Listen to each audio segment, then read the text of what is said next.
on va passer d'une agriculture de connaissances parce que tout ce qu'on voit d'une année à l'autre sur nos exploitations, toutes les expériences qui sont partout. De donner les moyens, d'expliquer aux agriculteurs comment on peut changer, puisque le grand mot là c'est la transition et j'abonde. Salut tout le monde. Aujourd'hui c'est un petit top 5 des innovations en agriculture. Donc une règle importante pour moi, c'est que dans tous ces changements, j'y suis allé de manière progressive.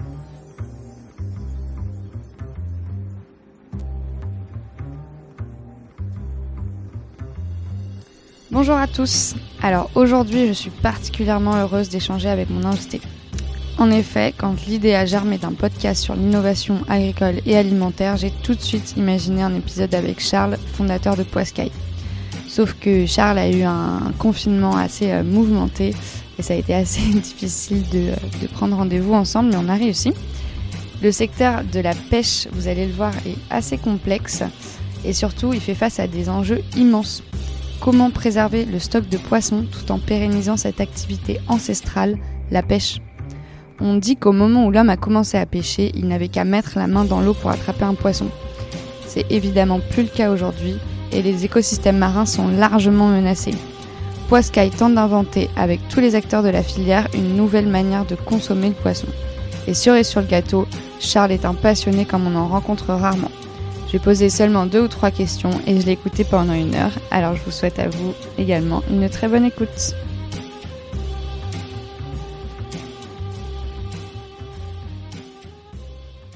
Alors bonjour Charles, merci de prendre le temps de répondre à mes questions entre 2 livraisons et des nuits logistiques que tu as dû passer aussi là ces derniers temps.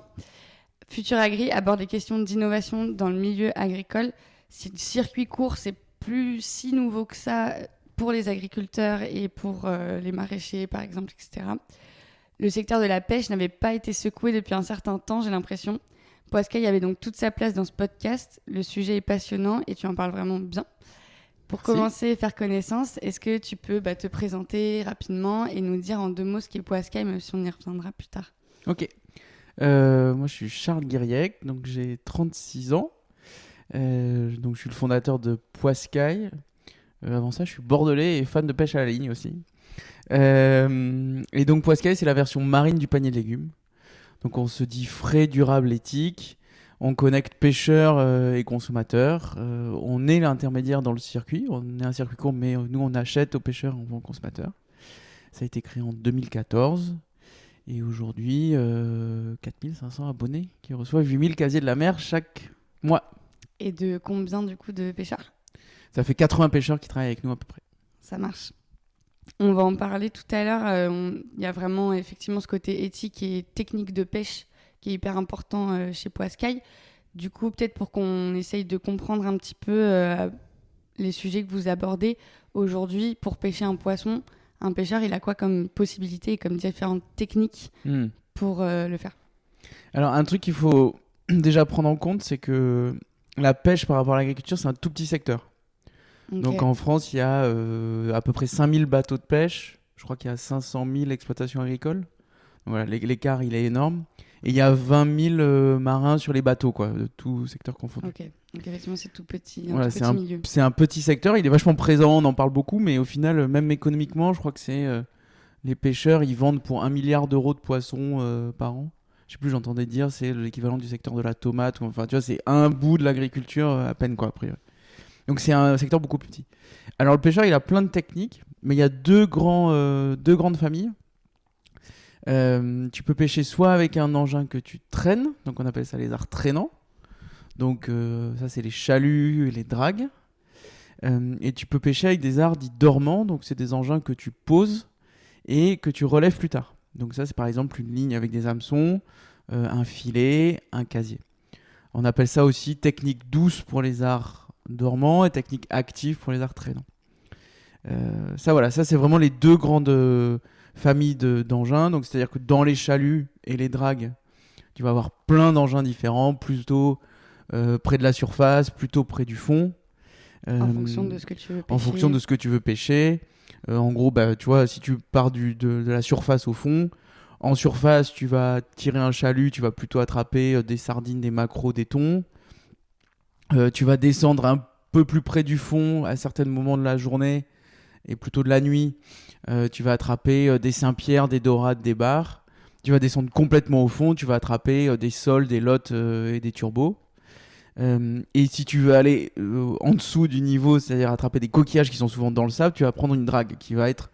alors c'est un mauvais terme qu'on utilise, mais on appelle ça une charrue quand on veut le décrier, parce que bah oui, c'est un truc qui rentre dans le sédiment entre 5 et 15 cm pour aller creuser et essayer de choper les coquillages. C'est un espèce de râteau, quoi. C'est un râteau, voilà, c'est des grosses dents qui font une dizaine de centimètres, puis derrière tu as une grosse poche, souvent en métal, pour retenir les coquillages. Et alors tu peux même aller encore plus profond, ça c'est ce qu'on appelle une drague, je crois, hydraulique. Ça c'est les Hollandais qui utilisent ça, je crois, pour pêcher les couteaux.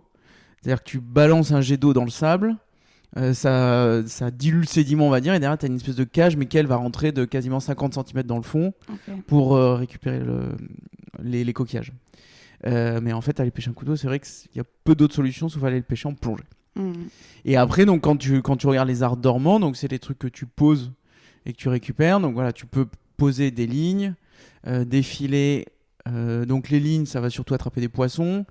Les filets, ça va essentiellement attraper du poisson, mais il y a des moments où tu peux le poser pour attraper des crustacés, notamment les langoustes, les araignées de mer, et tu attrapes un peu de tourteau dans les filets. Pareil, tu as différentes hauteurs de filets. Tu vois, un filet, par exemple, pour attraper des maquereaux. Alors avant, on pêchait même la sardine au filet, mais on appelle ça c'est souvent un filet droit, donc il y a une seule nappe. Et ce filet, il peut faire plusieurs mètres de chute, donc c'est de hauteur en l'air. Alors en mer, il se réduit un peu. Alors qu'un filet à sol, il va faire 1 mètre de chute. Et quand il va être dans l'eau, il va faire à peine 50 cm. Mais tu t'en fous parce qu'en fait, les sols, elles nagent près du fond. Et t'essayes pas d'attraper autre chose, justement. Si tu essaies d'attraper trop de trucs... cibler un peu... Voilà. Et si tu essaies d'attraper trop de trucs, si tu mets un filet trop haut, si tu as du courant, déjà, il va se coucher. Si tu as des algues, il va y en avoir plein dedans. Donc en fait, ton filet, il va pas pêcher. Et après, tu peux poser des casiers. Donc ça, c'est une espèce de boîte ajourée, enfin, ou des cages, dans lesquelles tu peux mettre un appât. Et là, tu vas avoir des bestioles qui vont rentrer dedans. Donc typiquement, les tourteaux, les homards, qui arrivent à ressortir en fait. D'accord. Alors il y a justement des modèles de casiers soi-disant interdits, les casiers pièges, enfin oui, interdits en France, qui empêchent le crustacé de sortir, d'autres qui leur permettent. Puis tu as des variantes, quoi. Tu as des pots pour les poulpes, mais là où tu mets pas d'appât et les poulpes se mettent dedans. Et donc là, dans les casiers, tu attrapes surtout des crustacés, un peu de céphalopodes avec les sèches et les poulpes. Et alors on commence à faire ce qu'on appelle des nasses. Donc c'est un casier pour poissons. D'accord. Donc c'est des cages qu'on pose. Ça, il y a des pays où ils savent très bien le faire. Nous, on commence à peine à le faire. Il y a des problèmes avec le courant en France. Où là, pareil, mais c'est beaucoup plus gros volumes. Ça peut faire 1, 2, 3 mètres cubes. Alors qu'un casier, il va faire, je sais pas moi, la taille d'un gros panier de course, quoi, on va dire, pour essayer d'avoir une idée un peu plus précise. Et un pot à poule, ça fait la taille d'un gros pichet d'eau, quoi, ou d'un gros vase. Et donc on essaye ça, mais ça marche moins bien. On attrape aujourd'hui beaucoup des congres, des tacos, et en fait on attrape surtout des homards. Il y a encore de l'innovation il y a encore dans les manières d'attraper les poissons, quoi. Il y a Exactement. encore des petits tests, des choses qui se passent. La plus grosse aujourd'hui, le plus gros travail d'innovation qui est fait, il est fait sur les chaluts et les dragues, pour essayer de réduire leur consommation d'énergie. D'accord. Moi avant je travaillais sur ces sujets-là au ministère de la Pêche. Et pour essayer de les rendre plus sélectifs, c'est-à-dire qu'un chalut, son défaut, c'est qu'en fait, il a tendance à attraper plein de trucs, et une fois qu'il commence à être plus ou moins rempli, il sélectionne mal. D'accord. Et donc l'idée, c'est de faire des solutions pour que les poissons puissent s'en échapper, les petits poissons ou ceux que tu veux pas. Typiquement, là, en Atlantique, il y a eu ce qu'on appelle le panneau à mailles carrées. Donc c'est, au lieu d'avoir des mailles rondes, on a des mailles qui sont rectangulaires sur un endroit du filet, ce qui permet aux petits merlus et aux petites langoustines de s'échapper. Et on a vu la population de merlus s'améliorer vachement derrière, ce qui a priori un bon travail. Et après, donc, tu peux pêcher les coquillages à pied sur le bord de mer, sans aller les draguer, parce que draguer, en fait, c'est des endroits où tu peux pas avoir accès à pied. Et pour ça, soit tu le pêches avec des râteaux, soit tu pêches avec une petite drague, on va dire. C'est une espèce de chariot que le pêcheur met à la main, il va reculer dans le sable. Pour tirer, va tirer. Donc c'est juste à la force du dos, on va dire. Et tu as une technique que nous, on aime bien soutenir, c'est la pêche en plongée. Donc au lieu d'aller draguer au large, tu vas plonger au large. notamment qui s'est vachement développé sur la coquille Saint-Jacques ces dernières années. Ouais, j'ai discuté du coup avec des plongeurs plongeurs de coquille coquille Saint-Jacques. J'ai trouvé ça énorme leur métier, quoi. Et voilà, et donc là tu vas plonger à des endroits où tu as des gens qui draguent. Et ça commence à se faire aussi sur les ormeaux, sur les huîtres plates. Et éventuellement d'autres coquillages, mais ça se fait sur là, les couteaux un petit peu. Du coup, t'as vraiment zéro impact en fait sur le milieu. Ah ouais, là l'impact, tu déranges 3 dorades qui viennent te voir, qui ont un peu peur, et c'est tout. Mais tu détruis pas tout le sol, tout le fond marin, etc. C'est toute la question. Bon bah du coup c'est bien, ça va nous permettre de en tout cas mieux comprendre derrière ce que vous défendez aussi chez Poiscaille et de mieux comprendre toutes ces différentes techniques et leurs impacts. Ah, faut qu'on dise un truc. Là on a parlé de l'engin, on n'a pas parlé du bateau. Oui, parce que j'imagine. C'est que tu as différentes tailles de bateaux. Donc en gros, on fait des bateaux de pêche entre 5 mètres et 150 mètres. Quoi. Et les bateaux, donc ils peuvent utiliser différents engins. Tu as des bateaux qui sont spécialisés sur le filet, on appelle ça des filayeurs. Des bateaux spécialisés sur le chalut, on appelle ça des chalutiers. Dragueurs, enfin voilà. Par contre, tu as des bateaux sur les petites tailles, donc jusqu'à les 15 mètres, qui peuvent utiliser plusieurs engins dans la saison. Donc, en fonction de ce qui se pêche. D'accord. Typiquement, le homard, ça se pêche entre avril et octobre. À ce moment-là, ils vont beaucoup poser des casiers à crustacés. Il y a des endroits où tu prends la pointe de Bretagne, où le courant est tellement fort que tu peux poser les filets que pendant les petites marées. Donc pendant 15 jours, ils vont pêcher au filet. 15 jours, ils vont pêcher au casier. Quoi. Tu vois, donc c'est vraiment selon les conditions, tu peux avoir des engins, des bateaux polyvalents. Et après, les bateaux peuvent partir soit la journée, donc c'est ce qu'on appelle la pêche côtière, soit sur plusieurs jours, plusieurs mois pour les plus grands qui ont carrément des capacités de conservation. Donc il y a des usines de découpe, surgélation à bord, stockage, où là les bateaux peuvent rentrer. C'est des gros bateaux, quoi. C'est des gros bateaux qui font 100 mètres, il y a 25 personnes à bord, ils pêchent plusieurs milliers de tonnes de poissons par an, alors qu'un bateau de 5 à 10 mètres, il va pêcher entre 50 et 300 kilos de poissons 200 jours par an. Les petits bateaux ont une limite à cause de la météo, qu'ont beaucoup moins les gros. Moi, j'avais un pêcheur, je me rappelle à l'époque, qui disait donc en France, tu as 70% de la capture qui est assurée par 30% des bateaux qui font entre 15 et 25 mètres. J'entendais un pêcheur, donc ça, on appelle ça les hauturiers, ces bateaux qui partent plusieurs jours en mer. Avant, ils partaient 15 jours, maintenant, ils ont plutôt tendance à partir une semaine. Il y a un pêcheur qui appelait ça les autobus de la mer. Quoi. C'est régulier, quoi qu'il arrive quasiment. Ils sortent 300 jours par an, ils s'arrêtent 2 mois pour entretien, travaux et arrêts techniques. Mais sinon, ils y sont tout le temps. Ils sont tout le temps. L'idée, c'est qu'ils sortent un maximum. Ils sont parfois en plus basés dans d'autres pays d'Europe, donc pas mal dans le nord de l'Europe. Irlande, Écosse. Le poisson revient par camion en général en France. Et les marins font souvent des allers-retours en avion. Mais ils embarquent plusieurs semaines d'affilée. Donc 2, 3, 4, 5, 6 semaines d'affilée. Et puis après, ils changent l'équipage régulièrement comme ça. Et tu as toute une équipe en France qui va, ou même localement, va aller ramander les filets, changer le matériel pour que le bateau, il s'arrête jamais, quoi. D'accord. Y a des gens qui fantasment même le truc de... On met un moteur, les moteurs sont souvent dans les cales des bateaux hyper profonds, donc super difficile d'accès. On met un moteur sur un bloc et puis on le change si jamais il est en panne, comme ça le bateau s'arrête jamais. Donc du coup t'as vraiment pêcheur et pêcheur, quoi. Enfin, ça va vraiment pas du tout le même métier en fait, en fonction effectivement de la taille de ton bateau, de ta technique que tu utilises, etc. T'auras pas le même quotidien en fait. Et quand t'es sur un bateau de une dizaine de mètres qui sort à la journée, en gros tous les pêcheurs ils disent, de cette taille-là, on fait 200 jours de mer par an, parce qu'il y a 150 jours où, alors ils ont peut-être autant de temps d'arrêt, mais il y a 150 jours où la météo est pas bonne, où on en profite pour s'arrêter à ce moment-là, et donc ils sortent beaucoup moins souvent. Ça marche. Bon, au moins comme ça, on est complet sur le sujet. Et donc du coup, là, on a compris effectivement comment on pêchait, et ensuite, qu'est-ce qui se passe aujourd'hui, hors Poiscaille, maintenant, où c'est en train de révolutionner du coup la distribution du poisson en France. Comment du coup le pêcheur il distribue son poisson aujourd'hui? Quelles sont ses différentes possibilités? Alors, les pêcheurs évoquent souvent un décret, je crois, qui date de Colbert, donc je sais plus combien, 1750 ou je sais pas quoi, ou 1800. Je vais faire une connerie là, on corrigera ça après.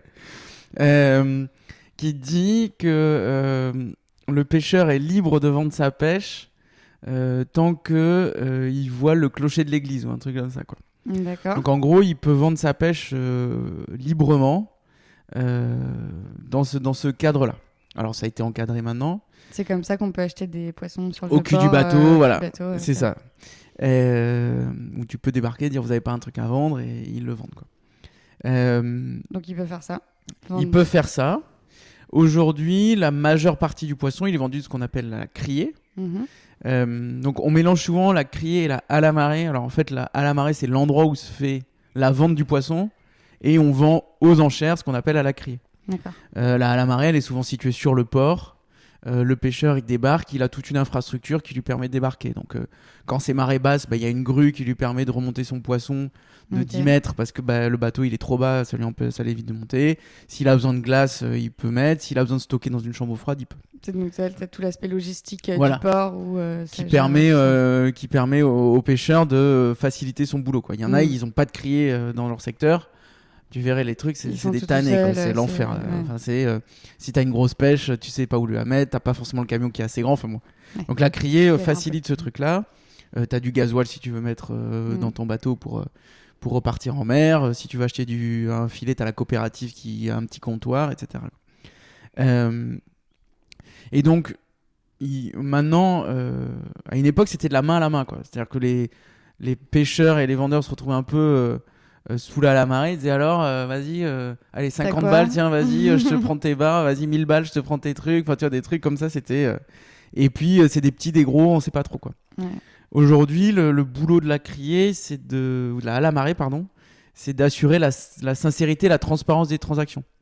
Donc c'est souvent. Tu sors tes casiers, t'as un gars qui te dit ok, t'attends de. Ça c'est bien du bar, tu vois. Aussi, t'as du bar commun, du bar moucheté, t'as du macro espagnol. Donc, t'as quelqu'un qui regarde quand même, voilà. qui contrôle un peu tout ça, qui confirme ça, quoi. Le fait que cette espèce d'autorité, mais c'est pas une autorité vraiment.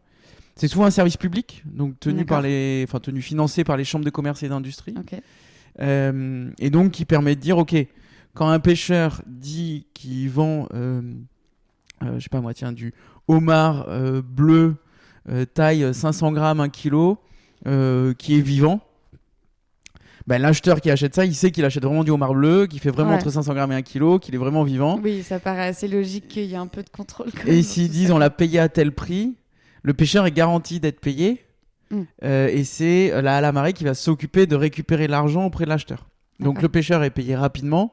Et l'acheteur, la marée se débrouille avec l'acheteur. Parce qu'effectivement, et tu vois encore aujourd'hui, la marée te parle de qualité. Donc tu as des qualités extra, A, B.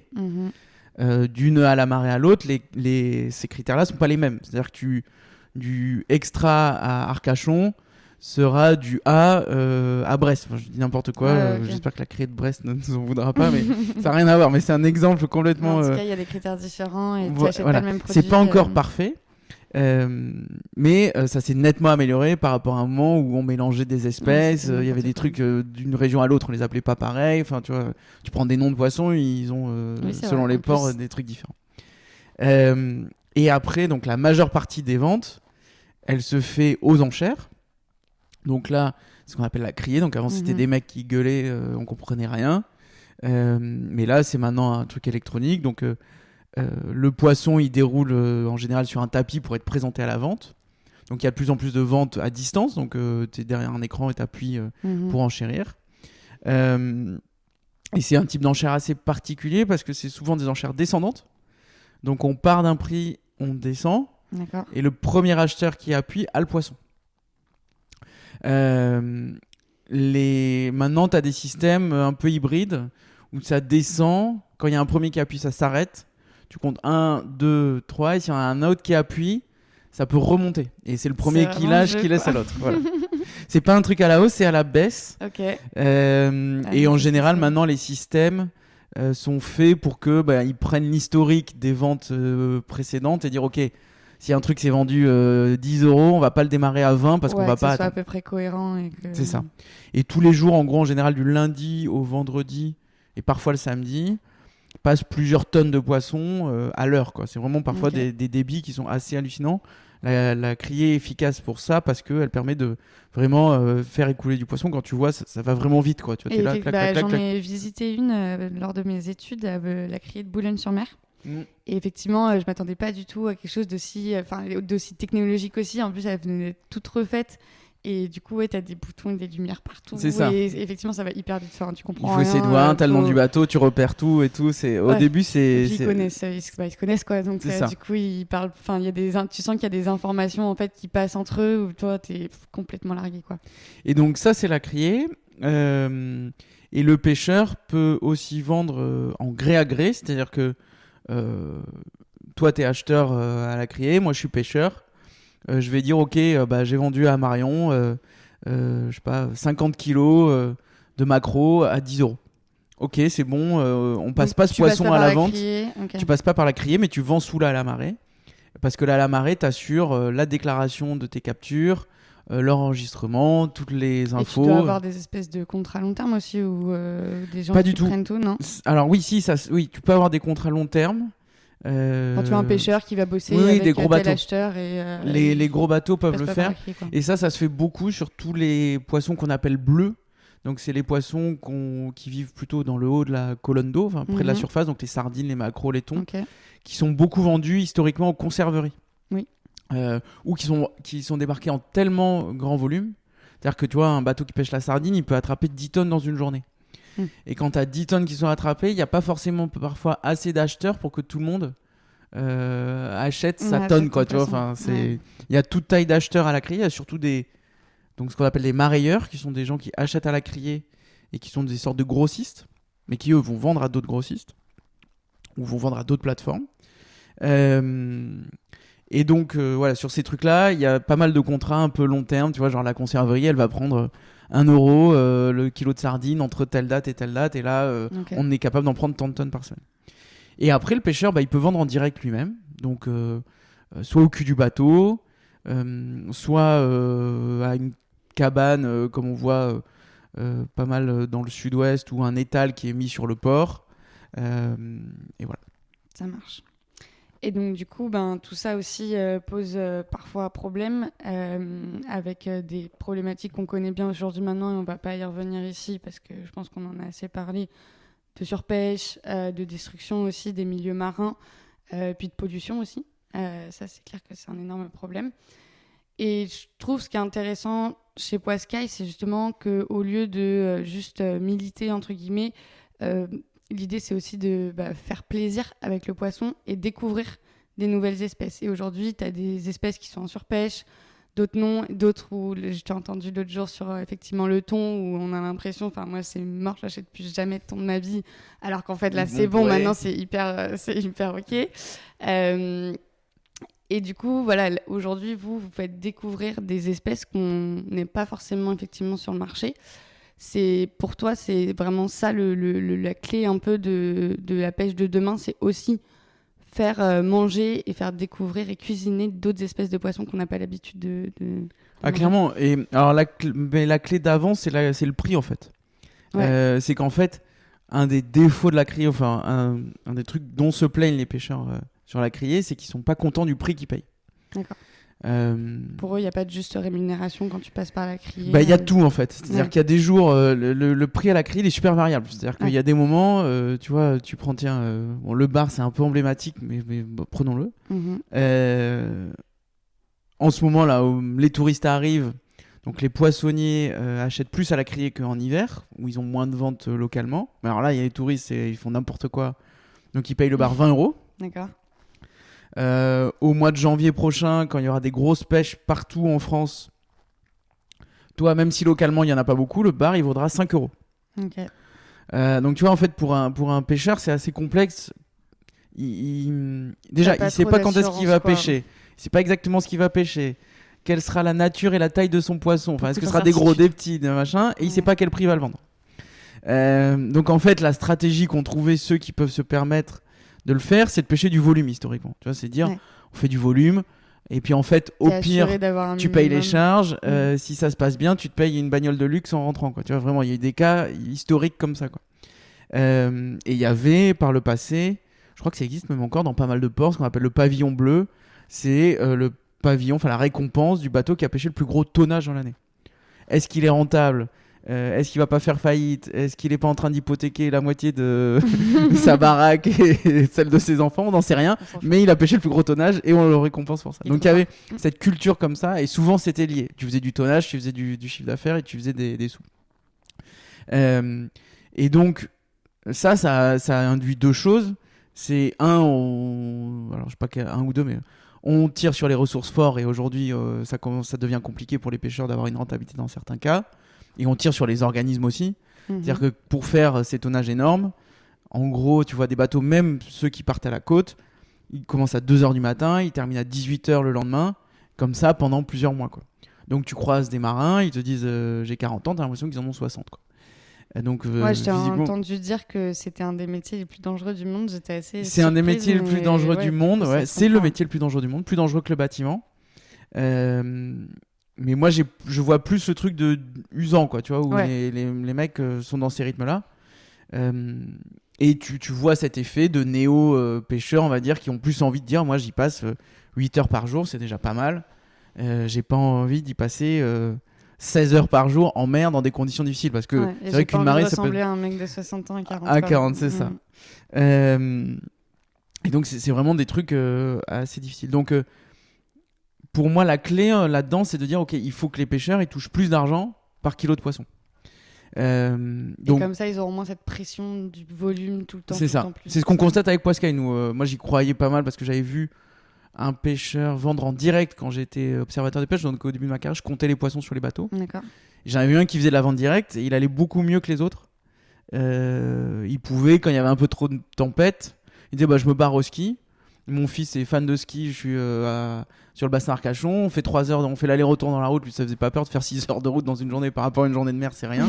Je fais ma journée de ski et on revient, quoi, tu vois. Et son fils fait du ski et tout, il était hyper chaud, quoi.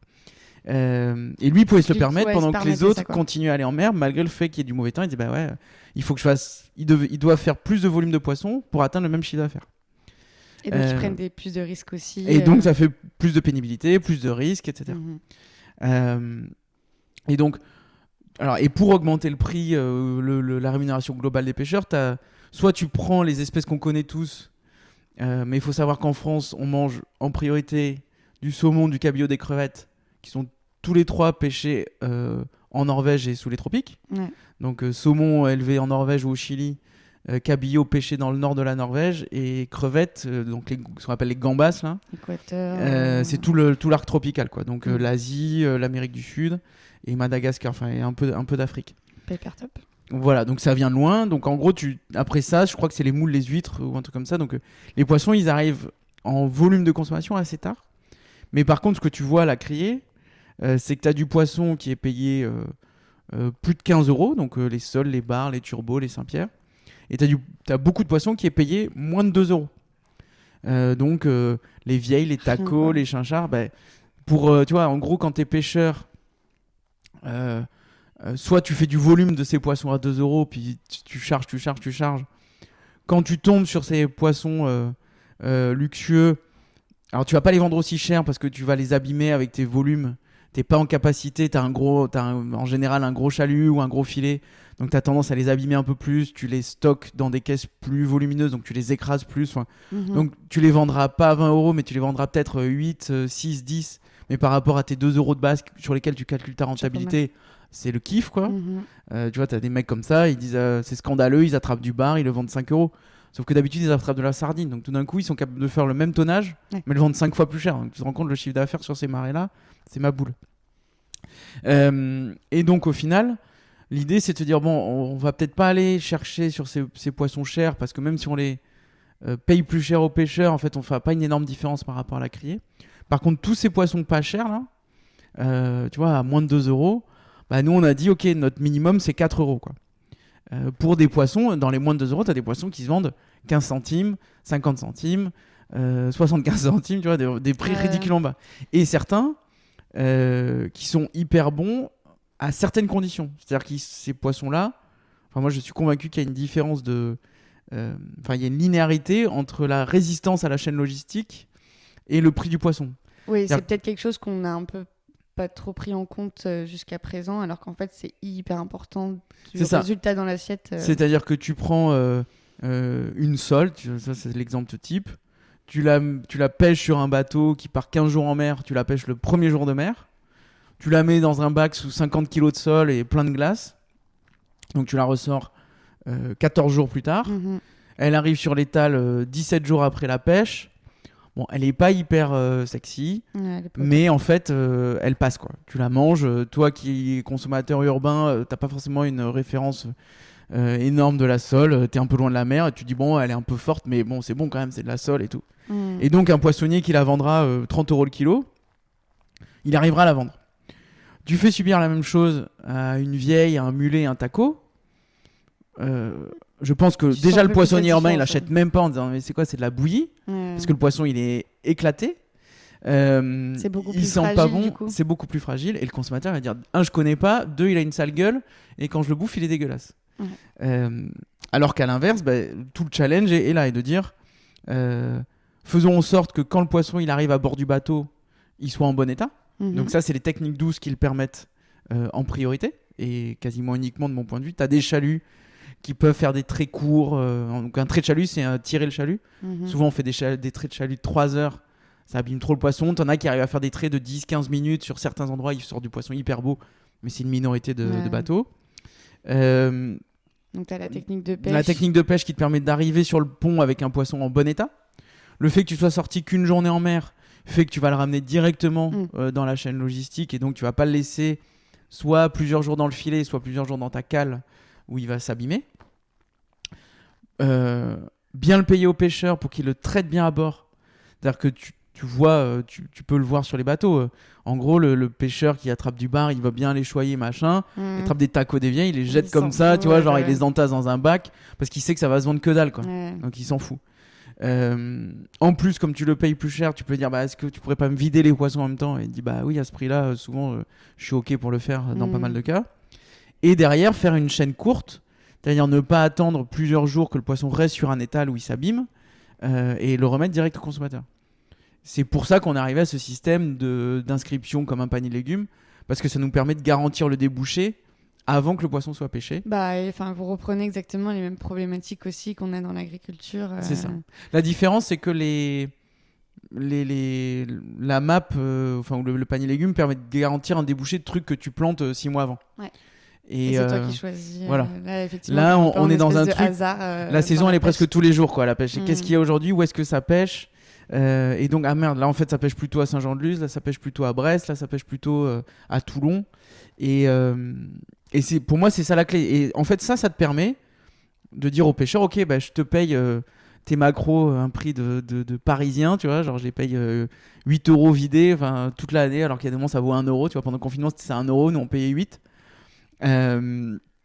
Mais au final, c'est ce qu'ils nous disent, au final les pêcheurs, ils nous disent, on gagne plus d'argent avec vous Bah oui. en pêchant idéalement moins. Ouais, c'est clair. Et j'ai même entendu dire qu'il y a eu des criers où vous avez réussi à influencer le prix payé, même pas sur... Enfin, vous, forcément, vous avez votre prix d'achat très bien, mais vous avez réussi à influencer les autres acheteurs sur certaines criées. Ouais, parce qu'ils voient que nous, on paye cher. Et il y a des moments, la seule solution, c'est de s'aligner, quoi. Et les pêcheurs leur disent, oui, tu vois, il y a des marailleurs qui râlent, donc ces acheteurs en criée, en disant... Ils vous aiment pas, Ils nous aiment pas trop, ils ont l'impression qu'on leur pique leurs poissons. D'accord. Et en fait, moi, j'entends le discours plus des pêcheurs qui disent... alors, ils disent, ouais, c'est des connards, les marailleurs, ils m'ont acheté ça à 3 €, ça vaut 25 € au Leclerc. Alors, souvent, ça n'a rien à voir. C'est-à-dire que d'une criée, le poisson que tu vois au Leclerc d'à côté n'est pas forcément le poisson de la criée du port de là. Et d'une criée à l'autre, les prix peuvent vachement varier. Et parfois, c'est presque du simple au double. Hein. C'est assez hallucinant. Mais par contre, nous, on a tendance à dire, ok, le prix, il est tout le temps comme ça, toute l'année. Au final, on sait que c'est un prix où on détermine au prix avec le pêcheur un prix qui va lui permettre d'être gagnant. C'est-à-dire que oui, il y a des moments, nous on va payer moins cher que la criée sur 2 semaines ou 3 semaines dans l'année, ou 2 mois, mais le reste du temps, il sait qu'il aurait vendu un truc 3 ou 4 € de moins, donc faire ce delta à ce moment-là, ça lui va au global. Et donc effectivement, il y a du poisson qui se retrouve presque plus présenté en criée, parce qu'il est déjà vendu à ce prix. Et effectivement, ça c'est pendant le confinement, cette anecdote, c'est qu'il y a mais ça c'est un cas un peu particulier, c'est dans le sud de la France, donc à partir de Marseille. La dernière criée, elle est à Agde, je crois. Et à partir de Marseille, t'as plus de criée. Et donc c'est beaucoup justement du gré à gré, avec un marailleur qui fait pas mal la tournée des ports pour aller choper le poisson à la débarque. Il dit ok, je te prends ça. Et souvent, il se débrouille pour assurer des volumes un peu importants. Dans ce système-là, souvent, il n'y a qu'un ou deux marailleurs, donc il n'y a pas beaucoup de concurrence. Et c'est un peu le marailleur qui fixe le prix, quoi. Qui dit ok, ça c'est tant, ça c'est tant. Et puis du coup, en plus, il n'y a pas de cri, il n'y a pas trop le choix en fait. Voilà, c'est ça, t'as pas trop de choix, t'as ton poisson, le marailleur il dit ok, je te le prends et je me démerde. Et lui, il fait son boulot derrière d'aller trouver des acheteurs. Et en fait, pendant le confinement, tu vois, nous, c'est un exemple, c'est sur le mulet. Le mulet, c'est un poisson qui est mal aimé, quoi. On le voit dans les ports, les gens considèrent que c'est un mauvais poisson. Oui, il y a des mulets dans les ports, mais c'est pas pour autant que c'est les mulets que tu manges. Et le pêcheur, tu vois, en général, les mulets, ça vaut entre 1 et 3 euros, quoi, dans ce secteur-là. En plus, il y a plusieurs espèces, alors il y en a qui valent encore moins. Enfin bon. Et nous, on dit aux pêcheurs, ok, on te prend à 5 euros prix de départ. On est passé à 6 euros parce qu'ils nous les vidaient, et je crois à 7 euros parce qu'ils nous les trient par taille. Enfin, tu vois, au fur et à mesure, on se finit à lui payer le mulet au moins 2 fois plus que les plus chers des mulets. Et donc lui, il est allé voir un marailleur pendant le confinement, il a dit écoute, si tu veux mon poisson maintenant, va te faire foutre en fait. J'en ai marre, tu me niques. Lui, ils avaient passé le mulet à 50 centimes, je crois. J'en ai marre, j'ai Poiscaille qui me paye 7 euros, qu'est-ce qui se passe, tu vois. Et le mec a dit bon, ok, je te paye ton mulet 3 euros tout le temps pour avoir tes dorades, tes loups, les autres espèces en fait. C'est un peu la condition sine qua non, quoi. Voilà, où là on est assez fiers de ça. Et donc du coup la prochaine étape c'est aussi de faire des volumes pour convaincre aussi plus de pêcheurs, d'avoir plus d'influence dans tout ce système, quoi. Nous c'est ce qu'on voit, c'est que sur les 80 pêcheurs avec qui on travaille, il y en a qui depuis plusieurs années nous disent ça fait un effet. Et tu as plusieurs niveaux d'effet. Tu as l'effet, déjà par principe, il n'y a personne qui nous avait jamais traité comme ça. Tu vois, nous, il y a un endroit où on n'arrive pas à acheter en gré à gré sous la criée. Donc on achète aux enchères. D'accord. Donc là, la marée ne veut pas qu'on fasse le deal avec le pêcheur, même si c'est un meilleur prix. Donc eux, ils ont des meilleures taxes parce qu'ils prennent une taxe sur le prix de vente. Mais peu importe. Et donc on achète aux enchères, mais par contre, souvent, on rappelle la criée en disant on n'a pas payé assez cher, alors qu'on a gagné l'enchère, remonter le prix à tel niveau. Et donc ça, il n'y a aucun pêcheur, qui a vu ça. Ils ont dit mais vous êtes barjots, tu vois. Il y avait des marailleurs qui commençaient à dire putain mais le mec de Poiscaille il est dans la cale du bateau en train d'enchaîner. Enfin les mecs ils se faisaient des films, quoi, tu vois. Et mais ça, tu vois, rien que par principe, moi je sais, ça tombe bien, c'est le bassin Arcachon où je vais assez souvent. Ce pêcheur-là, je crois sa mère qui vend pour son frère à la cabane, qui fait oh putain Poiscaille et tout, foutez le bordel et tout. C'est hyper marrant, tu vois, et c'est super touchant, quoi. Hyper parler entre c'est eux ça. Et tout. Donc là, tu vois, là il y a un truc déjà de rien que d'intention. Tu vois, quelqu'un qui arrive avec cette intention-là, il y en a pas eu beaucoup. Ils ont souvent vu les marailleurs dire ouais, t'inquiète, je te l'achète, et puis l'enchère d'après, en fait, 2 euros, quoi. Mais il dit oui, mais les Espagnols n'en veulent pas. Enfin, il y a toujours une bonne raison, et ils sont toujours un peu frustrés. Bon, le jour où c'est à 25 euros, ils disent pas trop rien, donc tu vois, c'est un peu, c'est toujours un peu ambivalent. Il y en a qui nous disent, c'est hyper cool parce que grâce à vous, on sait que quand on a terminé notre pêche, on n'a plus l'incertitude de la vente, quoi. C'est-à-dire que parfois tu te rajoutes pas cette charge mentale. C'est ça, c'est que derrière, tu vois, tu pars en mer, tu sais pas si tu vas trouver le poisson, et puis il y a des moments, les mecs ils stressent, enfin ils se disent putain, j'ai rien trouvé sur ce caillou-là, il y avait rien là, il y a rien. Ah putain, là ça pêche, mais c'est genre dernière minute, il faut que je rentre avant la tempête, donc j'ai qu'une demi-heure pour faire mon poisson, vite, je me blesse, je me machin, enfin tu vois, je tire, ma marée elle est un peu fatigante, j'arrive, je suis crevé. Parce que mauvaise condition, j'en sais rien. Enfin, j'ai dû passer par la pointe machin où il y avait de la houle, c'était fatigant, où c'est usant, quoi. Et derrière, parfois la sanction, c'est genre le poisson il est vendu moitié prix que la dernière fois, quoi. Donc, t'as ton banquier qui dit ouais, j'ai pas assez de sous sur le compte, machin, enfin tu vois. Donc eux, ils savent que voilà, ils ont fait tant de kilos, ils multiplient par le prix, ils disent ok, là j'ai fait tant d'euros, quoi, tu vois. Et ils peuvent, au moment où ils pêchent, se projeter effectivement sur un prix de vente et se dire ok, là peut-être que là du coup c'est ok, j'ai fait mon chiffre et je peux m'arrêter, ça y est. Ouais. Exactement. Se dire là je vais peut-être pas forcer, je sais que j'ai tant de. C'est un métier qui est plein d'incertitudes, pêcheur. C'est tout le temps. Un peu l'enfer. Et en plus, tu maîtrises pas les paramètres. C'est-à-dire que, Ouais. je sais pas si en agriculture tu maîtrises beaucoup, mais j'ai l'impression que tu as moyen d'avoir de l'info, les capteurs, la météo, des conseils, etc. À la pêche, il y a personne qui te dit tiens, ce matin tu devrais aller pêcher tel Tel caillou. endroit, Quoi. C'est à l'instinct, au savoir, il y a machin qui a pêché. C'est plein d'infos que les gens analysent sans s'en rendre compte, mais puis après, avec l'expérience, ça rentre. Mais spontanément comme ça, puis tu as peu de gens qui te forment à te Ouais. dire vas-y, là tel caillou il est comme ça, il est comme ci. C'est un peu les secrets, les carnets avant de pêche se vendaient a priori avec le bateau. Je sais pas si c'est encore le cas, mais si, ils vendent les points GPS. D'accord. D'ailleurs là il y a un truc. Et donc t'as merde, j'ai perdu mon fil. De ce que ça change dans Voilà, leur t'as vie, du l'effet coup. psychologique, on va dire, un peu de principe. L'effet, tout d'un coup, c'est beaucoup plus cool pour moi, mon exploitation est plus sereine. Et t'as l'effet ultime qui est, en fait, je m'arrête de pêcher. Enfin, nous, cet hiver, on a un pêcheur, il nous a envoyé c'est ça, poiscaille. Il nous a envoyé ces graines de son potager en train d'être mises à germer, quoi. Voilà, en fait, vous m'avez bien payé hier, j'ai fait mes 2 journées de pêche que j'ai valorisées avec vous. Maintenant, je vais faire mon potager pour le reste de la semaine, alors que je pourrais aller en mer, quoi. Et ça, c'est un peu votre Et plus ça, de c'est le gros récompense, kiff, quoi. quoi. On C'est se trop bien. dit, on sait, on a quasiment 5000 abonnés aujourd'hui. Faisons 50 000, ça fera quasiment 1000 bateaux qui travaillent avec nous, 10 fois plus. On se dit que si un quart de la flotte pêche moins, on verra un effet sur les stocks de poissons. Et d'ailleurs, si on n'en voit pas, on n'ira pas plus loin. C'est-à-dire, tu vois, nous, on est tenté d'aller en Europe, aux États-Unis, machin. Parce qu'on est, je pense, les meilleurs de ce qu'on connaît dans le monde occidental. Aussi bien en termes de techno, de volume, de machin.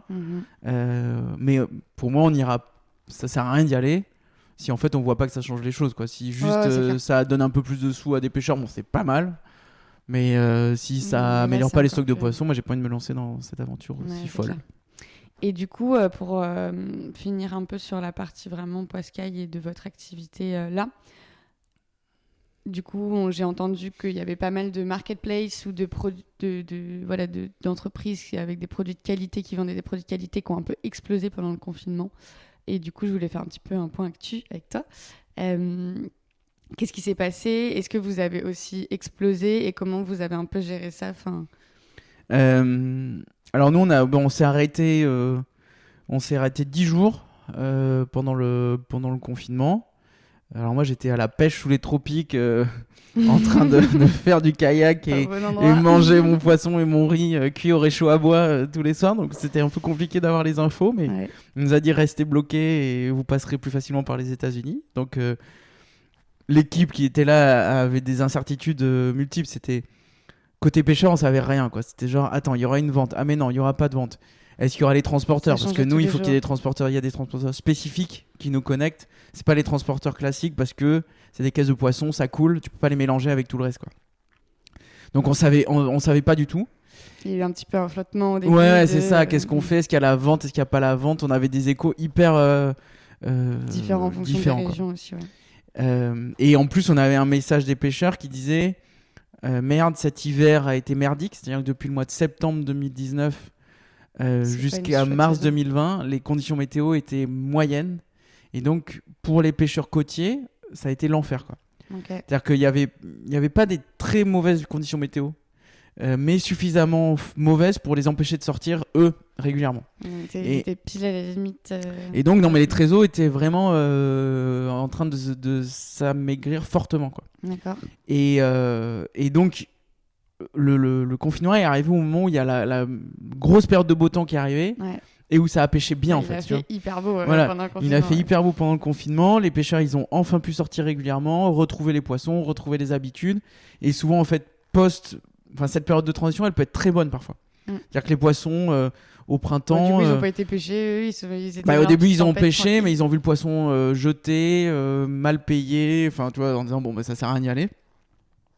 Et nous, on avait donc on avait cette envie-là de reprendre parce qu'on voyait la merde pour les pêcheurs et le potentiel de galère sur le reste de l'année. Ouais. Et d'autre côté, on a nos commerces partenaires qui reçoivent les glacières avec les commandes, qui distribuent les commandes aux clients, qui nous disaient on ne sait pas si on va ouvrir, on est fermé, les équipes, les machins, les bidules. Donc là, on a arrêté. Et on a dit, bon, bah, vas-y, on reprend. On a repris le 27 mars, je crois que c'était un vendredi. On commence par reprendre un jour par semaine. Puis au final, on a repris 2 jours, 3 jours, 4 jours. Et en fait, au bout de 3 semaines ou 4 semaines, on travaillait à plein. Et là, oui, on s'est fait défoncer. On a travaillé, on a sorti des volumes comme jamais. On a fait 3 fois le volume qu'on faisait habituellement et quasiment 1 fois et demie ou 2 fois le chiffre d'affaires d'un mois de février, quoi. Donc toi, t'es rentré quand même. Moi, j'ai réussi à rentrer normalement, en fait, Ok. alors que tout le monde nous mettait la panique et que chaque fois qu'on se présentait un comptoir, on nous disait bah non, vous irez pas plus loin que la prochaine étape. Et en fait, on est rentré normalement. Ok. Avec quelques heures de retard, mais ça allait. Et puis après, on a repris la prod 1 semaine après, doucement. Et puis Exponentiel, quoi. l'équipe a commencé à revenir. Et en fait, le premier jour où il y a une grosse, un volume significatif, ils nous ont appelé en pleurant à 8h presque en disant mais il fallait nous dire que c'était Noël en fait. Tu vois, mais nous, on n'avait même pas vu venir le coup. On se disait tiens, il y a 300 commandes. 300 commandes, c'est les doigts dans le nez. Que normalement, tu vois, ils font ça, ils sont 4 la nuit. 300 commandes, c'est une petite nuit, quoi. Ils commencent à 23h30, à 3h30, tout est plié, quoi. Et en fait, c'était 300 commandes, mais avec 3 à 5 kilos par commande au lieu de 1 kilo par commande. Donc tout d'un coup, c'était plus du tout le même délire, quoi. Donc on s'est réorganisé, on a négocié avec des transporteurs pour recevoir la marchandise plus tôt. On a faisait des rythmes, tu vois, la prod, elle commençait à 21h, elle finissait à 7h du matin, et puis en plus, souvent, ça dérivait. Enfin, on a eu des galères pas possibles. À un moment, Chronopost change ses horaires parce qu'on commence à faire des volumes plus importants et ils ont des contraintes. Un jour, le camion se barre et pas de deuxième camion pour récupérer la cam. Donc, on avait genre 3 palettes de cam qu'on a dû défaire.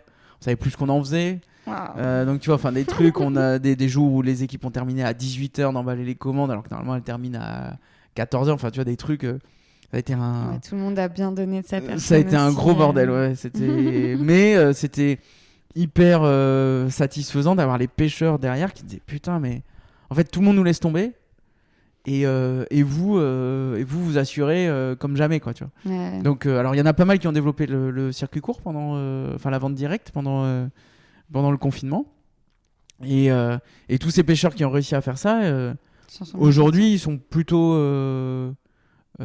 sereins. C'est-à-dire qu'ils disent on n'a pas rattrapé toute la trésor qui était mise à mal depuis septembre, mais ça va. Tu vois, on sait qu'on va tenir, alors que t'en as d'autres qui ont peut-être moins bien pêché sur cette période-là au final, qui disent putain, je m'inquiète. Enfin, tu vois, qui étaient à dire bon, ça y est, les beaux jours arrivent, on va charbonner comme des porcs parce qu'on a en gros entre avril et septembre des bonnes conditions, et c'est là il va falloir envoyer.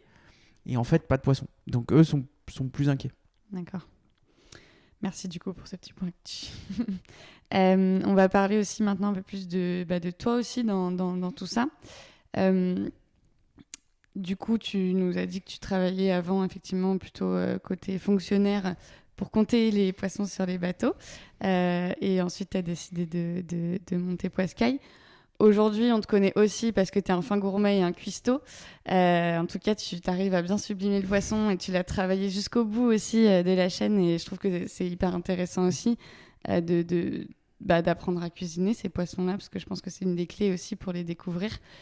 Est-ce que ça t'est venu après, ou est-ce que de base, tu étais déjà un super gourmet et un super cuistot, ou est-ce que c'est aussi en bossant chez Poiscaille, etc., que tu t'es un peu formé à tout ça? Non, moi, j'ai les souvenirs au bord de la mer, à Royan, où je passais les vacances chez ma grand-mère. Elle m'a appris un peu à manger. Je sais plus, hyper petit, je savais dépioter ma sole, machin. Enfin, tu vois, bricoler mes poissons un peu tout seul. Donc moi, j'ai toujours kiffé ça. Bah, en fait, ça fait partie. Moi, j'adore la pêche récréative, donc tu vois, essentiellement à la ligne. Ça fait partie en fait du kiff, quoi. C'est-à-dire que tu vas pêcher, t'attrapes ton poisson. Le soir, tu rentres, tu te fais un barbecue avec les potes, et puis tu essayes des trucs, parce qu'en fait, le poisson, tu peux risquer des trucs un peu plus. Donc, moi, j'avais toujours ce kiff pour la bouffe. Par contre, avec Poiscaille, j'ai découvert des espèces sur lesquelles j'avais des a priori, où j'ai redécouvert des qualités de poissons que je mangeais par des systèmes qui étaient forcément pas aussi bons pour la qualité du produit. vois, typiquement, tu as toute une famille, là, des cousins de la morue, donc on appelle ça les gadidés. D'accord. Les merlus, les lieux jaunes, les tacos, tous ces poissons-là, ils sont super fragiles en fait. Et pêcher à la ligne, ramener en 48 heures, moi j'ai redécouvert des espèces, tu vois, le merlu de ligne de Saint-Jean-de-Luz, c'est ma boule. Et on a pas mal de clients qui nous disent ok. Les lieux jaunes, moi j'avais une mauvaise image, tous mes potes bretons ils disaient ah, le bar c'est de la merde, vous mangez le lieu jaune alors qu'on pêchait plutôt le bar. Je leur dis non mais c'est quoi ce délire, moi j'attrapais des lieux jaunes, j'ai foutu dans mon kayak la journée, en fait c'est juste que c'est super fragile, le soir j'étais là mais pourquoi ils se branlent là-dessus, enfin je comprends pas. Mais effectivement tu vois quand tu les as dans des super bonnes conditions, la diff est là. Tu peux faire waouh. Et après ouais ce truc de quand même.